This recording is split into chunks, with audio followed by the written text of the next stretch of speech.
Hello amigos de Café con Pau, bienvenidos a este nuevo episodio. Y bueno, el día de hoy tengo invitada especial y vamos a tener un tema de conversación que es que para las dos es como chévere, lo tenemos en común, o sea, es algo que sabemos que nos ha pasado muchísimo y es que vamos a hablar del precio que nosotros pagamos no solo para servir a Dios, sino también como para llevar a otras personas a servirle a Él, que eso también es profundo. Pero bueno, les invito antes de entrar en detalles que usted, si está viendo este video, no se olvide compartirlo, no se olvide etiquetar a otros, darle like, no se olvide comentar, dígame si está edificando su vida o no. Bueno, donde estoy viviendo ahora, bueno, donde mi padre vive ahora, pasan muchos carros, entonces posiblemente usted va a escuchar uno que otro carro. Y en este programa estamos bastante orgánicos, así que vamos a compartir el micrófono el día de hoy. Amiga, cuéntame, ¿cómo te sientes de estar hoy en este lugar otra vez? Me siento excelente realmente desde que yo conozco a Paola. Ella tiene el sueño de Café con Pau, así es su correo, de hecho. Entonces es un privilegio para mí hacer parte del cumplimiento de sus sueños en realidad. Excelente. Y bueno, nada, vamos a hablar acerca del precio que nosotros pasamos para servirle a Cristo, como ya les dije, y también para ser ejemplo de muchas personas. En estos días estábamos conversando de que cuando tú llegaste a la casa pasaste un proceso, y a mí me impactó mucho cuando ella me estaba contando esto, porque decía, a ver, en verdad cada quien está viviendo como un proceso o está viviendo, o sea, vive como algo que marca su vida, ¿cierto? Yo creo que tú de eso puedes hablar muchísimo. Sí, en realidad yo conocí a Paola desde antes, obviamente, de irme a vivir a casa con nuestros padres. Y yo le estaba comentando que yo nunca había pasado un proceso tan grande como cuando yo fui a vivir a casa con nuestros padres espirituales, que son la cabeza de la iglesia. Nunca había sido tan procesada en mi vida, nunca había conocido. Y de hecho, muchas personas no conocen tu testimonio, o sea, muy poco tú has contado tu testimonio desde ese inicio, o sea, desde el inicio en el que vivías con tu mamá, con tu hermana, en tu casa, o sea, un hogar, una familia, o sea, algo establecido, y pasar de estar juntos a no estarlo es un proceso. O sea, muchas personas, o sea, pueden conocerte, pero no conocen realmente tu testimonio como tal o tu experiencia como tal. Entonces, cuando estás contando esto, yo quería aclararlo porque hay gente que es como, ajá, no sé desde cuándo inició o cómo entraste. O sea, la mayoría de personas que nos conocen saben que vienes desde el liceo conmigo, pero no de todo lo que ocurrió durante ese proceso. No, y por ejemplo, en mi caso, yo no siempre viví con mi mamá. De hecho, yo viví muchísimos más años sin mi mamá que con ella. Entonces, para mí en realidad era un sueño vivir con mi mamá. Cuando yo me vine de Colombia a vivir acá a Caracas con mi mamá, era para mí, o sea, yo allá había dejado todo lo que yo conocía, mi familia, que en ese momento vivía allá, mis amigos, mi colegio, yo lo dejé todo, pero a mí eso no me pegó, porque para mí yo estaba cumpliendo el sueño de vivir con mi mamá. Wow. Y pasó muy pocos años. Porque tú vienes de Barranquilla. Sí. Okay. Y pasaron muy pocos años viviendo con mi mamá, que era mi sueño, y de la noche a la mañana ocurrió algo y ya yo me tuve que mudar. Wow. Entonces mi mamá se tenía que ir del país, yo me tuve que mudar. En ese momento, aunque yo intento disfrazarlo, no me podía quedar con ninguno de mis familiares que estaba aquí en Caracas, que lo más normal es como, bueno, ya va, yo tengo familia aquí en Caracas, me puedo quedar con ellos. Y no lo podía hacer por una u otra razón, que en este lado no me aceptan el perro, que aquí voy a salir muy tarde, XY. Sí, porque tenía un perro. Bueno, tiene todavía, pero no vive con ella. Pero el perro era una bendición. Bueno, perro. Ok, vamos a hablar de perro. Pero en realidad... Ahora ya va, que creo que se te escapa algo. ¿No conociste a tu papá? No conocí a mi papá. Nunca tuvo relación con su papá. O sea, entre esto es que ella vivía, o sea, era su mamá, su hermana y ella. Su familia, obviamente, pero su círculo más cercano era mamá y hermana, y nunca conoció a su papá. Entonces, claro, ya ahí mi mamá y mi hermana fueron a vivir a Colombia de la noche a la mañana, literal, fue como en una semana vamos a mudarnos. Y realmente en eso yo le decía a Paola, yo de verdad, si yo miro hacia atrás, yo estoy demasiado agradecida con papá y mamá que me abrieron las puertas de su casa, de su corazón, que en realidad yo cuando llegué a la casa, que tenía, que ganaba de dinero, los recuerdo perfecto, que eran como mis peores años financieros, y yo igual era una joven, yo tenía, no sé, unos 20 años, pero ya yo trabajaba y era como que bueno, iba a quedarme aquí en Caracas, lejos de mi mamá, de mi hermana, de lo que era mi círculo familiar, y ganaba súper poquito. no sé, ese como que lo que ganaba era algo simbólico realmente. Vino el tiempo de pandemia, o sea, de verdad nunca en mi vida yo había conocido la depresión, la ansiedad, la tristeza y la soledad tanto como cuando yo pasé a vivir un sueño que era vivir con mi mamá, a entonces mudarme y ya estar totalmente de nuevo lejos de ella. Ahora, hay algo que quiero preguntarte. O sea, hablando de iglesias, y esto es un poquito controversial quizás, pero bueno, vamos a desnudar un poco ese tema porque a veces es importante hacerlo.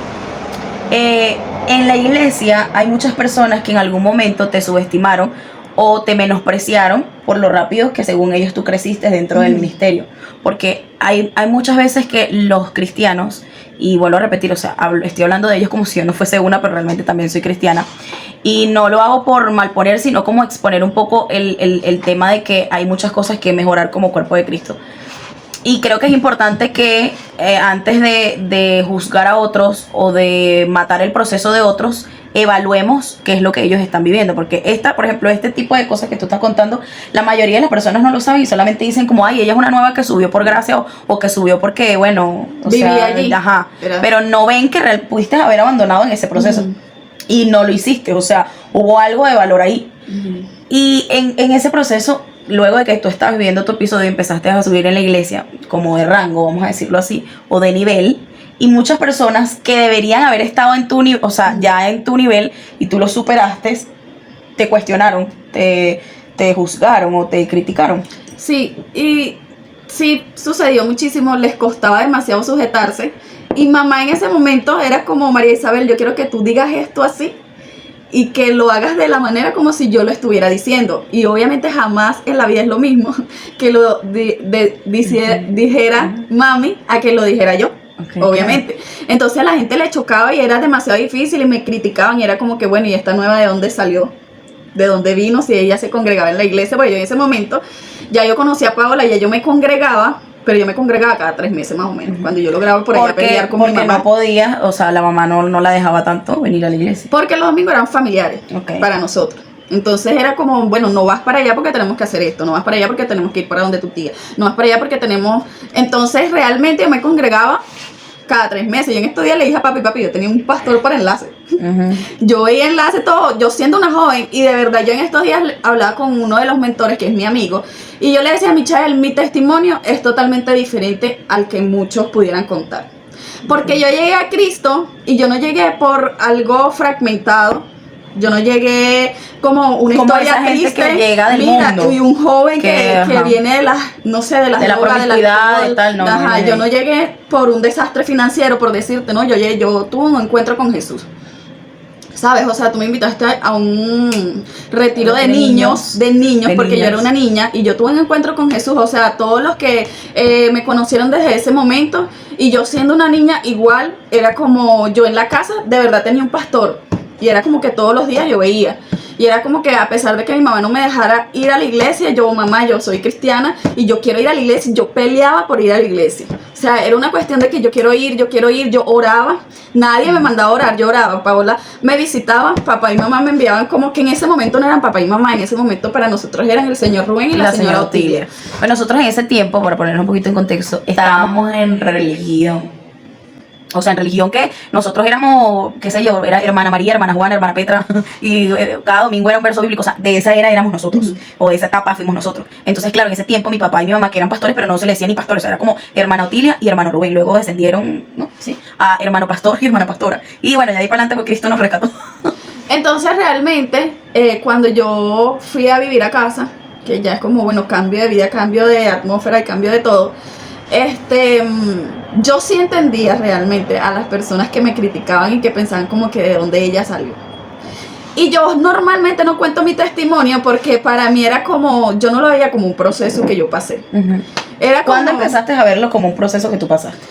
Como después, o sea, como en ese momento, para mí era que yo estaba sumida y ese momento en el que yo necesitaba como hablar con mi mamá, yo tenía una dinámica que era que, o sea, los pequeños detalles eran los que yo más extrañaba y eran los que más me hacían falta en ese momento. O sea, era como sentarnos todos a comer a la mesa.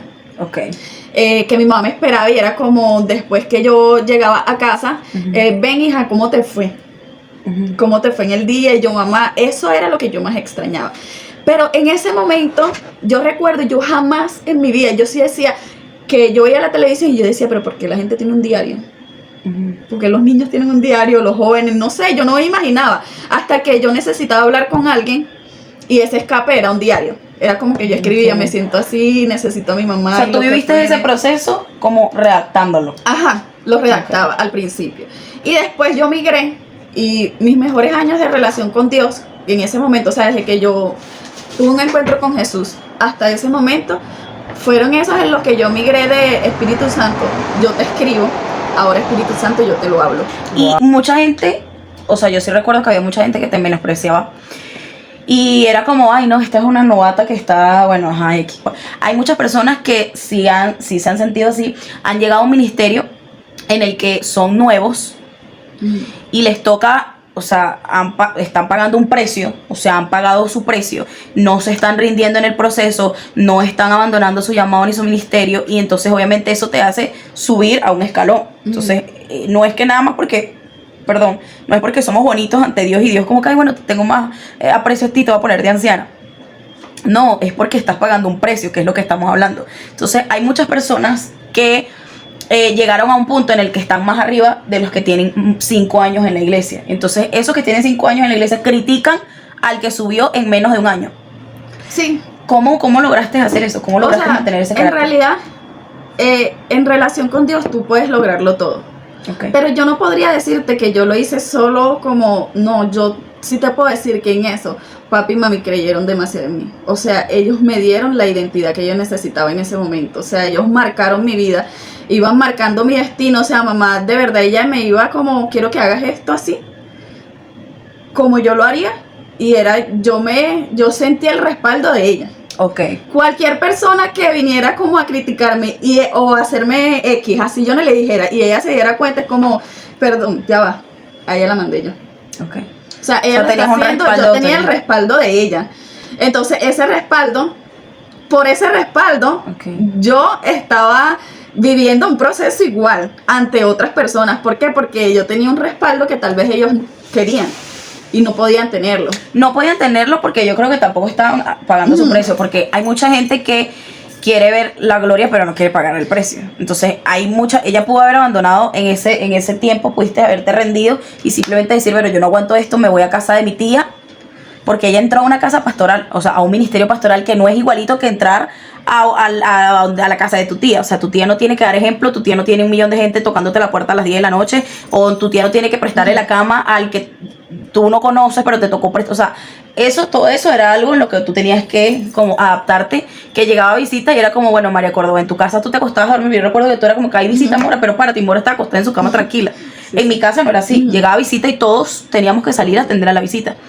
Y Mora era como, ay, quiero dormir, pero me toca atender la visita porque obviamente ya estaba dentro de mi casa, tenía unas reglas distintas, tenía normas distintas, o sea, era todo un mundo diferente al que ella vivía. Entonces nadie estaba viendo ese proceso que tú estás viviendo, sino era como que, ay, esta subió de gratis, o esta subió porque, bueno, es amiga de la pastora, ¿sabes? En ese tiempo era Paula, no era pastora.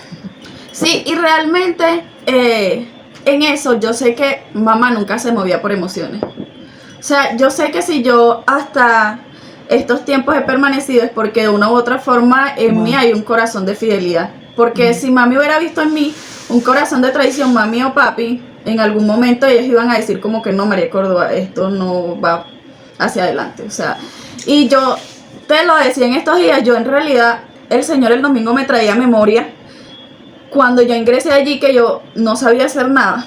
Prácticamente, o sea, yo no sabía hacer arepa, yo no sabía recoger la cocina porque mami era súper maestra de la limpieza y ella limpiaba de cierta manera y lavaba los platos de cierta manera y recogíamos todos los días y era como, y entrar en esa dinámica en la que yo no estaba entendiendo mucho porque yo igual estaba estudiando, yo estudié en 2 universidades, yo trabajaba, yo hacía un montón.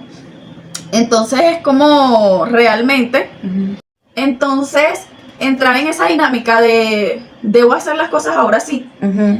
A mami le gusta de cierta manera. Yo con mamá, desde un principio, realmente mamá me abrió las puertas de su casa y de su corazón. O sea, realmente ya era como, nosotros llegamos a un nivel de confianza en el que yo entraba al cuarto de mamá tranquilamente. Era como, bueno, era de confianza, era de la familia. Si ella se sentía de cierta manera, ella podía confiar en mí como María Córdoba. Yo me siento de esta manera, mi familia, en mi infancia fui de tal forma. No así con papá. Yo con papi sí sufrí mi verdadero, o sea, pagué el precio por la relación que yo tengo con papi en estos momentos. ¿Por qué? Porque yo no conocía a mi papá natural, o sea, yo no sabía lo que era una corrección tal vez de un papá, un abrazo como una cobertura. Y cuando yo llegué a casa, con el que más tuve choque fue con papá.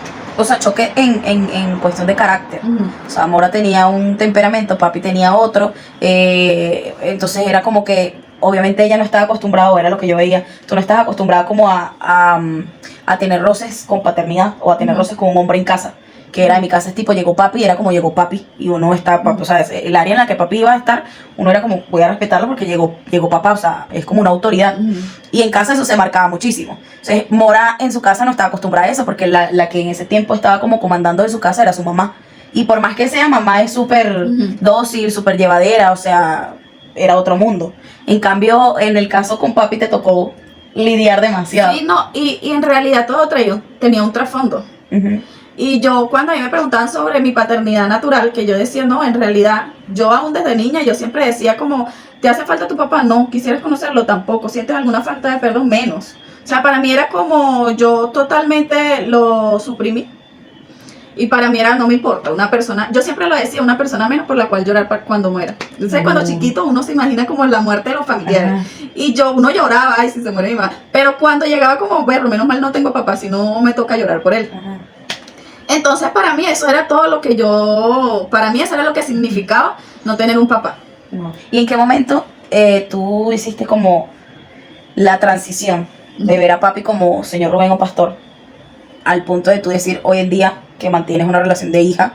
O sea, yo no les hablo, y en esto no les voy a mentir, o sea, ni una gota, creo que el Espíritu Santo es testigo, no tengo necesidad de mentir. Por ejemplo, no es como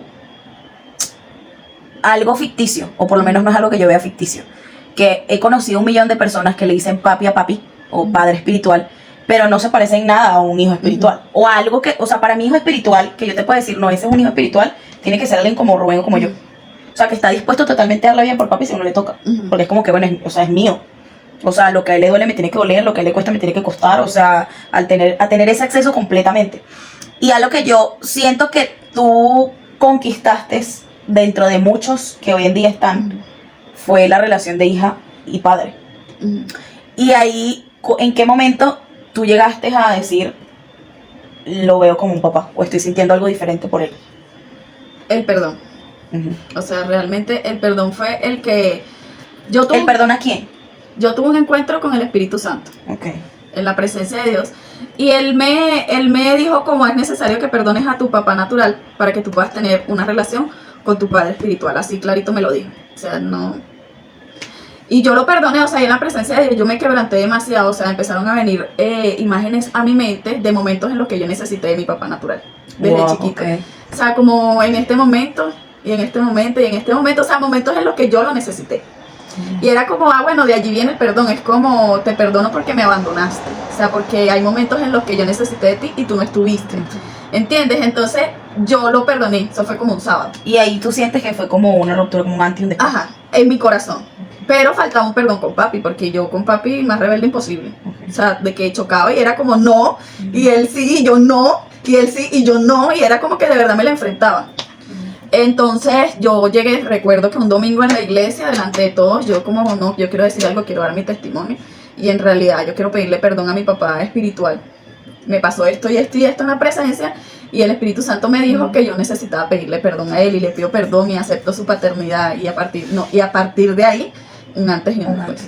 Wow. O sea que ya para ir concluyendo este tema, literalmente es un precio que se ha pagado para ser hoy en día quien uno es. O sea, y no tanto en el tema de la iglesia, porque yo creo que en aspectos de tu vida has crecido a nivel personal, emocional, en todas tus áreas por lo que has pasado. O sea, hay experiencias que te han hecho cambiar muchas cosas en tu vida. Por ejemplo, yo conocí a una María que era muy orgullosa. O sea, súper orgullosa. Y era como que esto es lo que yo dije ya. Y no se movía de esa posición, o sea, era bastante difícil que se moviera. Y hoy en día, aunque sabemos que el orgullo es algo que Dios no aprueba, pero hablando fuera un poco de lo que es el evangelio y de lo que esto transforma, o lo que hace Jesús en nuestra vida, el proceso que se vive diariamente te ayuda literalmente a cambiar en muchas áreas. Y creo que es lo que ha pasado. Exacto. hay muchas personas que ciertamente subestiman a otras, o no creen en ellos, o menosprecian quizás el talento que pueda tener la persona, la capacidad de la persona, pero muy pocas son las personas que se sientan a escuchar quién eres, qué ha pasado contigo, cuál es tu historia. O sea, el sentarse a escuchar la historia de otras personas puede ayudarte a ti a crecer. Por ejemplo, estoy segura que si yo te pregunto, Mora, ¿has aprendido de mí en algo así? Tú me dirás, como yo puedo decirte, Mora, he aprendido de ti tal y tal cosa. O sea, ¿por qué? Porque en algún momento uno se ha sentado como, quiero escuchar qué es lo que estás viviendo, y verme reflejada ahí es lo que también te ayuda. No voy a vivir tu proceso porque tu proceso es distinto al mío, pero me veo reflejada en eso y agarro lo que me está sirviendo, ¿sabes? Y en mi caso me ha pasado 1.000.000 de veces. Por ejemplo, yo siempre le digo a Mora, chama, yo admiro demasiado tu inteligencia y tu nivel en las finanzas, tu nivel de orden, tu nivel de tengo que ahorrar, o sea, un carácter que es una firmeza en que esto no, y esto es para esto. Yo nunca conocí a una amiga que ande todo el tiempo pelando, por ejemplo. O sea, yo nunca recuerdo que yo le haya dicho a ella, ¿tienes dinero? Y a mí que no. O sea, de verdad yo no lo he conocido. Entonces, eso yo lo he adoptado como tengo que agarrar esto, tengo que hacer esto, tengo que tener como Mora. O sea, ella en algún modo me ha hecho como subir a ese nivel. O sea, ella siempre tiene, yo también siempre tengo que tener. ¿Sí me explico? Entonces hay cosas que yo he adoptado y es porque yo me he sentado a escucharla, o es porque yo me he sentado a ver, ay, qué es lo que sentiste, cómo lo hiciste, cómo aprendiste. O sea, hay muchas personas hoy en día que quieren intentar evangelizar o convencer a otra persona de que Cristo es real, y lo están haciendo de una manera errónea, y es siempre pensar. Incluso hay muchas personas dentro de las iglesias que le dicen a una persona nueva como, ay, te doy 3 meses, en 3 meses te pasa el primer amor. ¿Sabes? O sea, ya lo condenan a algo porque se sienten frustrados de que otra persona pueda llegar más arriba que tú. Y aunque para Dios todos somos iguales, ciertamente hay niveles en los que tú puedes conquistar por tu proceso, por aceptarlo. No todo el mundo es. Incluso a mí me ha pasado mucho, y es que antes, vamos a hablar del año pasado, muchas personas, y bueno, yo te lo compartí, así me subestimaron. O sea, fue como que, ay, bueno, ya esta no es. Y entonces ahora que cuento mi historia, es como, ok, sí, incluso hay personas que a mí me escribieron, el proceso la transicionó o la subió. Pero oye, no es fácil. Si tú me dices y me preguntas, yo devolviera el tiempo, y si Dios me pone a elegir entre devolver a mi mamá y ser pastora, ¿cuál crees tú que sería mi respuesta? O sea, evidentemente devolver a mi mamá. ¿Entiendes? Pero eso es algo que Dios no te pone a elegir. O sea, no es como que Dios te da la opción, Paola, ¿quieres pasar este proceso? No, tú te toca vivirlo. Y no es algo que sea, wow, gracias a este proceso ahora soy, para nada. Igual que tú. O sea, gracias al proceso de vivir ay no, qué divertido fue cambiarme de familia y entrar a un núcleo en el que no era nada mío, no me conocían, no sabían qué me gustaba, qué no, entrar a su doctrina, a su norma, a sus reglas. O sea, no es nada divertido. Y si te lo piden, tú dirías no, porque yo estoy cómoda con mi mamá y mi hermana. ¿Me entiendes? Pero es un costo que a ti no te dan la opción de elegirlo, de decir, quiero vivirlo o no quiero vivirlo. Yo siempre le digo, Señor, yo no te lo pedí, ¿sabes? O sea, en cualquier circunstancia, como si a ti te plació, y de hecho lo digo en una forma de agradecimiento, muchísimas veces en la presencia de Dios, como que es algo que no merezco, y a ti te plació, ¿sabes? Yo siempre he sido, por eso a veces yo no lo contaba como un proceso, porque para mí es como más un privilegio. O sea, para mí era más un privilegio, aunque en ese momento fueron tiempos difíciles. Y yo te decía, realmente yo ya era amiga tuya y tú me contabas muchas cosas. Y yo te decía como que, amiga, pero puedes hacer esto, o puedes hacer lo otro, o puedes conversar así, o puedes X.